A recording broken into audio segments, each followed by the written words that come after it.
Thank you, everyone. There is no way I can express the privilege I have in being involved in this project. Okay? And I can tell you what happened to poor Madame Miao Ping's computer. It died.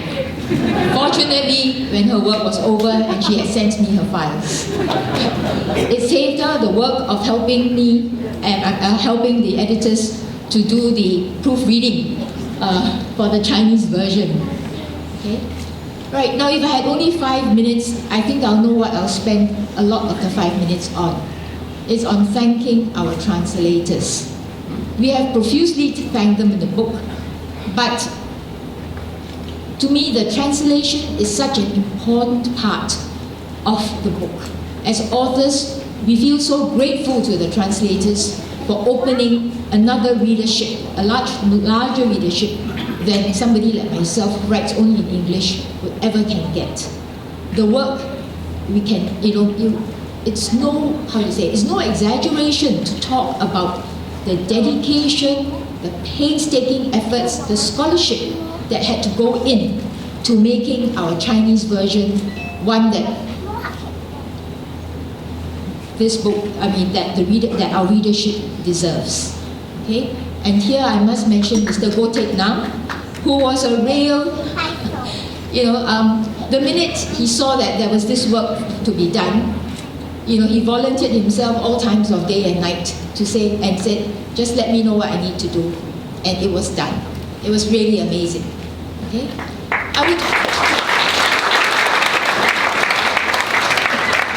And I haven't even met Mr. Goh Teck Nam before. I just was introduced to him, his grandson and his wife about 15 minutes ago. I know his voice though because he calls and says, Lisa, can or not? Okay? Yeah.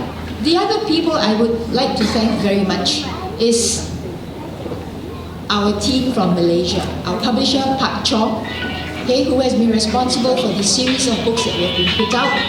He very, I wouldn't say graciously, right, but he very kindly said, okay, you can stick to your date of book launch, 16 November. Very tight. But you all do your work, I will see that it will be out. Okay? Well, we did our part, he did his part. Okay?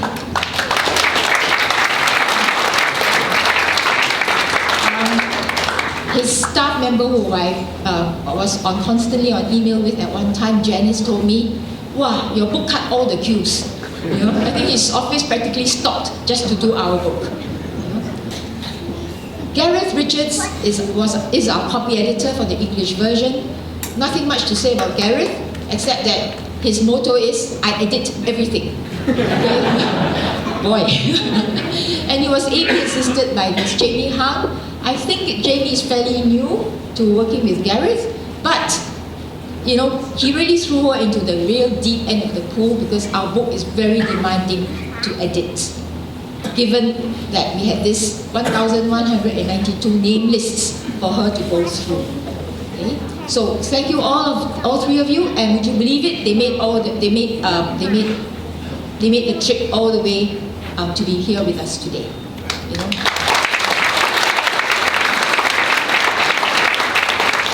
Indeed, this book means so much to so many people. This book is so special. Okay? But looking at the turnout here, we prepared for 300 people, which I thought was, sort of magnificent. I think we have far exceeded the numbers here. Okay? It seems so obvious to us all in this room today that, of course, we should have an event to mark 50 years of Operation Coldstore. I think I'm one of the very few people, maybe one or two others in this room, who remember how it all started, and you wouldn't believe it. It started when a Malaysian academic friend visited the late Tan Jin Hui one day about 3 years ago while we were working on the May 13 generation book and the translation of The Mighty Wave. And she said to Jin Hui, do you know that 50th anniversary of Operation Coldstore is just a couple of years ahead? We expect a book from you. And Jin Hui said, what? No idea that Coldstore 50th anniversary was 2-3 years ahead of us. Okay, and I'm sure that was what the rest of us would also sort of be ignorant, be not Nixon off. There is this big anniversary that needs to be marked. Okay? For a person like Jin Hui to forget, I think says it all. All right. By the way, it's 2014 next year. Does it ring a bell? May 13, student anti-conscription movement, Fajar generation, 60 years. You see, we don't remember. All right, perhaps we should. Okay, now that we do, I'll leave it to you guys. Okay. But commemorate or marking events, marking historical events, especially of the left in Singapore, all right, is as can be expected, not a regular feature of our lives. Okay. May 13, 1954, where the Chinese school students marched. No, they didn't march. They sort of petitioned the governor for exemption of conscription on grounds that they were students.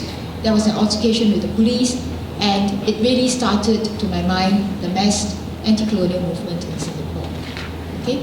That event was celebrated, was commemorated among the students almost I would say every year since then, especially with the formation of the Singapore Chinese Middle School Students' Union. But when the political climate changed in the early 1960s, okay, their celebrations became more and more politically fraught. Okay? The last I could find from the newspapers, and I could well be wrong, was the celebration in 1962, okay, May 13, and that happened just before the Commission of Inquiry into the boycott of the Chinese secondary school Set 4 examinations, okay, which again, sort of is one of these events that are marked in our official history as this is the Chinese school students creating trouble instigated by the communists and sort of bringing instability to the society, to the country. Okay? It was preceding that was the May 13 school celebrations on the part of the students, and just to show you how off the mark the students were. May 13 was in fact expected by the students to be named Youth Day or Students' Day in Singapore, right? So confident of them, of their own contributions to our history, and so blind, I suppose, to the fact that the authorities would certainly see it in quite a different way. Okay? Now, Prof. Fang has described this book very thoroughly. I would like to say maybe a word or two about it. To me, this book is first and foremost the memoirs, okay, of former political detainees. Okay? But here I must qualify, because we set certain parameters on the authors that we hope would contribute. Okay? In fact, there's only one parameter, I'm sorry, that we set, and that is that they must be Singaporeans. Okay? Of course, former political detainees, Operation Coldstore and the others, a lot of the people were banished. A lot of the people have left Singapore to live overseas, to live in other countries. They may be holding other citizenships now. We have specifically excluded them from the volume. Okay? The reason is simple. The reason is that I think this book speaks to the Singapore context. Okay? And that is important to keep. Okay? The other point I think is also a point of, perhaps let's call it integrity, that because the contributors are Singaporean citizens, they live in Singapore, they are legally liable, okay, and will present themselves to answer any charges should any be levied as a result of what they write in the book. Okay, so we want to preserve a certain integrity, and hence this kind of delineation. Okay? It is foremost, as I've said, a memoir. Okay, it comprises largely memoirs of political detainees. Now, memoirs, as with all sorts of writings and narratives and everything else, has two elements to it which are contradictory, but which are actually maybe complementary. Okay, and that is what we remember, what we forget, brackets, including what we choose to forget. All right. So when we read these memoirs, or when we read even the academic sections, we have to be aware that what we read, okay, presents what the author wants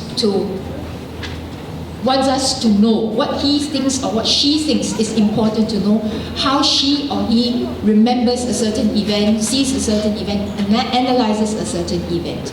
Even though the chapters in the book, okay, have this general pattern that all the authors who were former political detainees affirm that their arrests and detentions were made on totally baseless grounds. How they remember, not necessarily the same. In fact, I would say it is the differences that is interesting, that is significant, and that is what the readership might want to look into when reading. It makes the reading, sort of far more stimulating.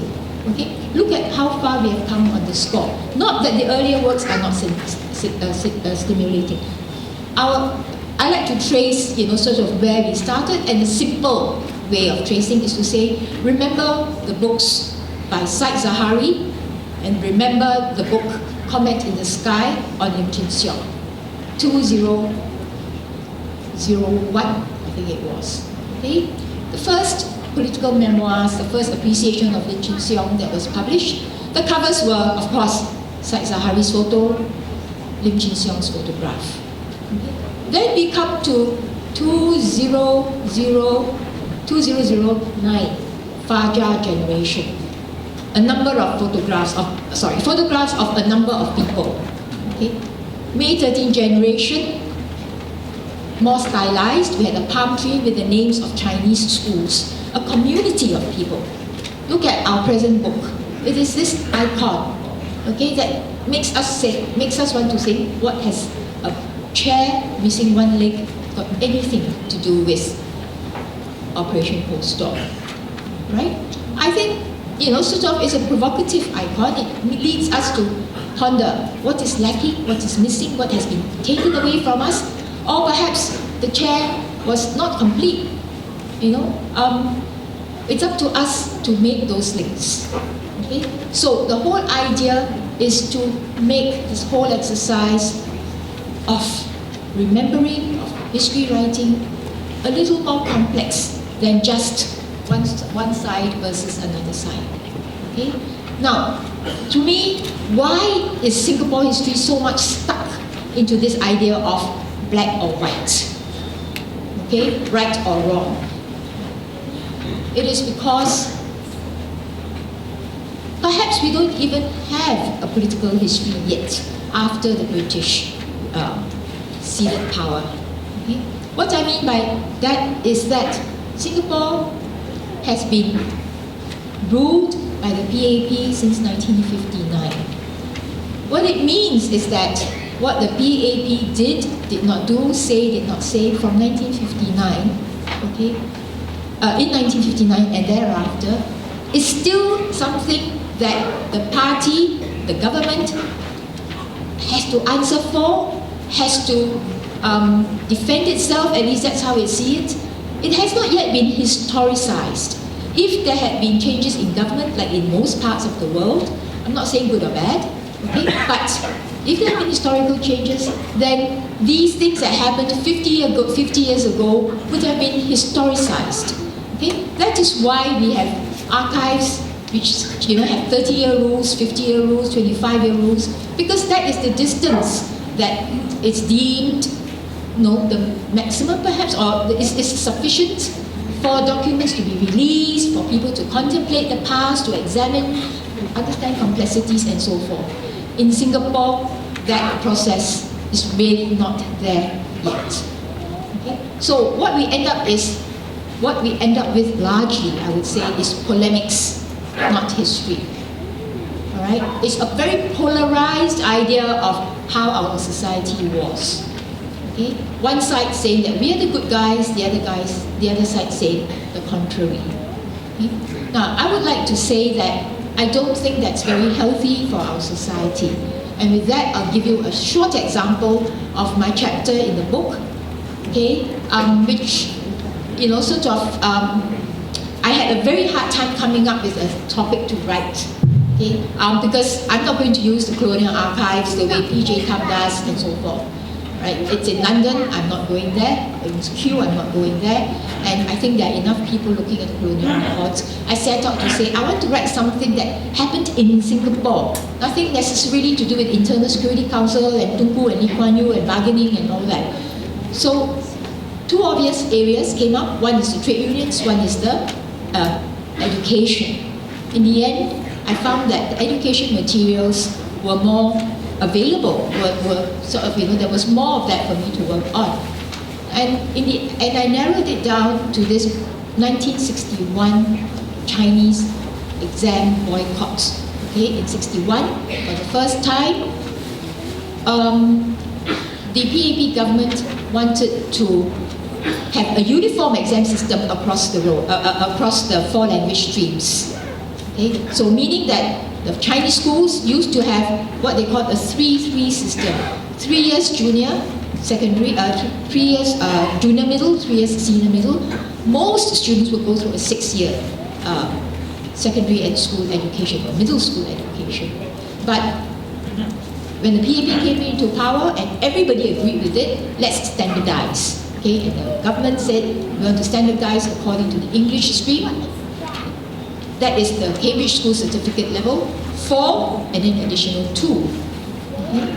Now, as it turned out, this became a very hot issue with the Chinese schools. Okay, because of course, 4 and 2 means that most people stopped at 4 in those days. The government actually had a cap, and everybody knew that, of 20%. That would then go on to your A levels or higher school certificate, and then even a smaller number goes into university. Okay? So, in other words, the Chinese schools, basically the students were no longer could expect that they'll have a 6-year education. Okay? Fine. Then the question is, what then do they do when they graduate from Sec 4? This was an issue that, of course, came with this introduction. Okay? Amazingly to me, that was the revelation. The Chinese schools, meaning Chinese education circles, did not have any opposition, were not at all in opposition to this change in system, which meant a smaller number would go on to 6 years of education, provided that the government could make sure that there were other pathways. And all the time, especially by 1960s, 1961, the early months, the government had no answer to this. Again, the Chinese newspapers and all that were all right with it. No, oh yeah, we wait, we'll see what happens, the government will tell us soon enough. Okay? The government never ever was ready to supply an answer right up to almost the exams, of the Sec 4 exams. The turning point came. The turning point when the Chinese schools said, hold on, what's going on? Why is it we can't get these answers? We demand answers, we want to know what lies ahead. That turning point came, no surprises, when the PAP split, okay, between the Lee Kuan Yew faction and the left. The minute that happened, the left had to recognize that the PAP is no longer our government. Okay, we cannot trust that it has nothing but goodwill for the Chinese schools. Okay. So, in other words, what I'm trying to say is that it is not quite accurate for the PAP to say that the Chinese school boycott incident, okay, was a communist plot right from the start. Because right from the start, there were no adverse reaction. There was a wait and see reaction. Similarly, for the Chinese school, let's call them the Chinese school arguments, that said that the PAP had been, from day one when they came to power, trying to stymie, trying to stifle, trying to cut down the Chinese schools. Not quite accurate either. All right, they were pretty confident that this is their government, it would do justice to them as it promised. Okay? Now, all this is detail. The important thing that I want to stress, okay, is simply this, that history is not dangerous, history is not subversive.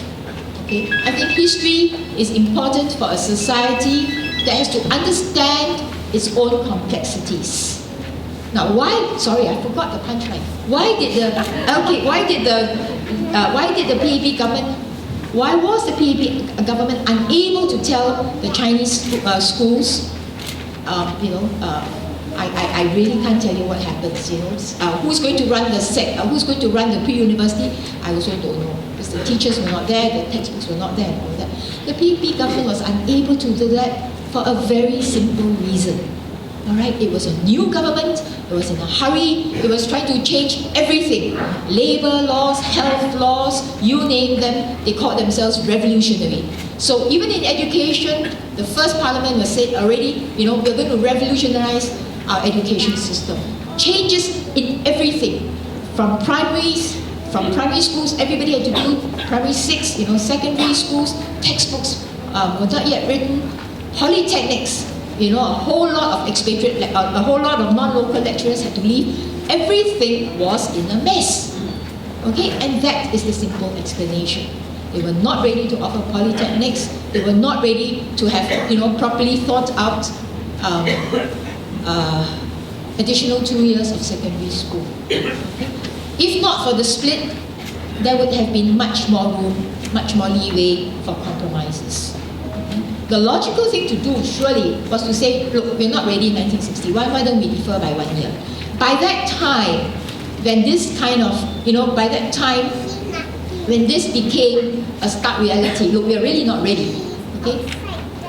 For the PAP to say, okay, let's defer for 1 year, was seen as conceding defeat to the left. So they had to go through with it, all right? And hence, the students boycotts. So to me, this is history. We need to know the nitty-gritties instead of just going at the level of general arguments, all right? And so, my plea, I don't know making to who, okay, but my plea is that the National Archives should contain very basic documents of Ministry of Education, Ministry of Health, whatever, but it doesn't, okay? It doesn't, and yet, if you look into the National Archives website, okay, it says that we are the custodians of our nation's records, and we hold our governments to account. All right, words that are taken from any archival pronouncements of any liberal democratic societies. Okay, the whole concept of National Archives actually started from France after the French Revolution. Whereas previously, archives were, of course, sort of royal prerogatives. Okay, so archives tied to a certain type of political system, which somehow our archives think that they are part of, right? So, in a way,